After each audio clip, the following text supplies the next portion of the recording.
லூக்கா எழுதிய நற்செய்தியிலிருந்து வாசகம். 9ஆம் அதிகாரம் 1 முதல் 6 வரை உள்ள வசனங்கள்.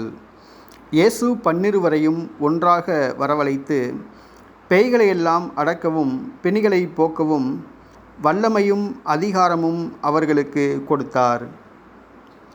இறை ஆட்சி பற்றி பறைசாற்றவும் உடல் நலம் குன்றியோரின் பிணி தீர்க்கவும் அவர்களை அனுப்பினார்.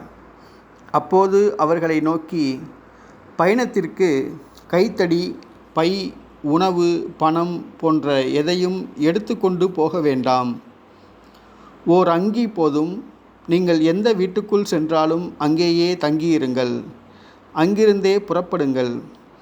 உங்களை ஏற்றுக்கொள்ளாதவர்களுடைய நகரை விட்டு புறப்படும்போது உங்கள் கால்களில் படிந்துள்ள தூசியை உதறிவிடுங்கள். இதுவே அவர்களுக்கு எதிரான சான்றாகும் என்றார். அவர்கள் ஊர் ஊராக சென்று எங்கும் நற்செய்தியை அறிவித்து நோயாளிகளை குணமாக்கினார்கள். இது கிறிஸ்துவின் நற்செய்தி. கிறிஸ்துவே உமக்கு புகழ்.